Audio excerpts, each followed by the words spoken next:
6 अप्रैल 2025 भारत के इतिहास में एक और तारीख जुड़ गई। तमिलनाडु के रमणीय शहर रामेश्वरम में प्रधानमंत्री नरेंद्र मोदी ने देश के पहले वर्टिकल लिफ्ट सी ब्रिज का उद्घाटन किया। नाम है नया पंबन ब्रिज। लेकिन सवाल यह है, क्या यह सिर्फ एक पुल है या फिर से भविष्य की भारत की रफ्तार का प्रतीक है? इस पुल की कहानी सिर्फ इंजीनियरिंग नहीं, इतिहास, आस्था और रणनीति से भी जुड़ी है। चलिए समझते हैं इस पुल की पूरी कहानी, तकनीक से लेकर तीर तक।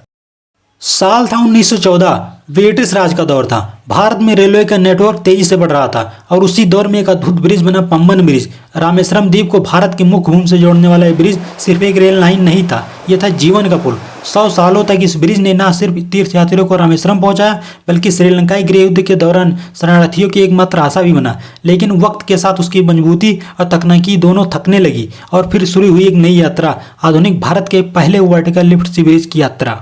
ये वर्टिकल लिफ्ट ब्रिज होता क्या है? सीधे शब्दों में कहें, एक ऐसा ब्रिज होता है जिसका बीच का हिस्सा ऊपर उठाया जा सकता है। यानी जब कोई बड़ा जहाज नीचे से निकलना हो तो ब्रिज लिटरली ऊपर उठ जाता है। और इस बार जो बना है वो भारत का पहला ऐसा पुल है, नया पंबन ब्रिज। 22 मीटर तक का वर्टिकल क्लियरेंस देता है, जो सिर्फ 19 मीटर था। मतलब और बड़े जहाज, और ज्यादा ट्रैफिक और बेहतर व्यापारिक संभावनाएं।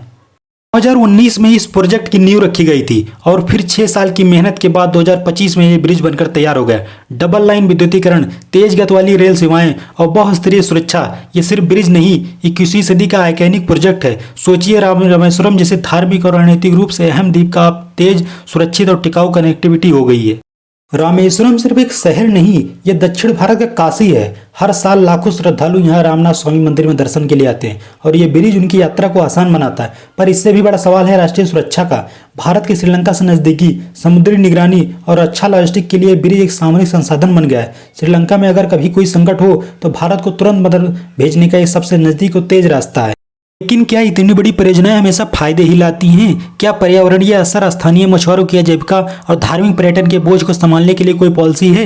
क्योंकि इंफ्रास्ट्रक्चर तभी सफल होता है जब वो सिर्फ स्टील और सीमेंट से नहीं, लोगों की जरूरतें और भावनाओं से जुड़ा हो। नया पंबन ब्रिज एक पुल है, लेकिन ये सिर्फ लोहे और तकनीक का नहीं, ये पुल है भारत के इतिहास, आस्था और भविष्य को जोड़ने का। और अगर आप चाहते हैं ऐसा ही भारत और आगे बढ़े तो इस वीडियो को शेयर करें और हमें बताएं, क्या भारत को ऐसे और इंफ्रास्ट्रक्चर प्रोजेक्ट की जरूरत है या कुछ और चीज़ें हैं जो हमें सोचनी चाहिए। धन्यवाद।